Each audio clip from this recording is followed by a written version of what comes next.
National anti corruption operation committee of ઇન્ડિયાના media convener લખનભાઈ કોટડિયાના જન્મદિવસે 920 વિદ્યાર્થીઓને kit વિતરણ કરવામાં આવી। ગીર સોમનાથ જિલ્લાના ઉના તાલુકાના વાસોજ ગામના વતની હાલ લખનભાઈ કોટડિયા છેલ્લા 22 વર્ષથી સુરત તેમજ ગુજરાતના મોટાભાગના જિલ્લાઓમાં સામાજિક પ્રવૃત્તિ કરતા આવ્યા છે।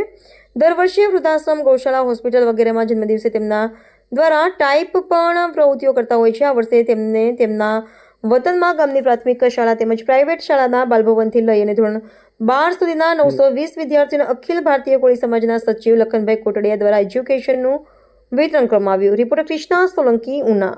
તો અત્યારે ગામના વતની સુરતમાં રહે છે। આજે એમનો જન્મદિવસના અવસર પર કે ભાઈ મારે ગામના બાળકોને સરસ મજાની કીટ આપી, બરાબર, એટલે સરસ મજાની આપતી શાળા બાલવાટિકાથી લઈને એટલે મંગાવી લો ભાઈ માટે કીટ આપી। એટલે પહેલો તો હેપી બર્થડે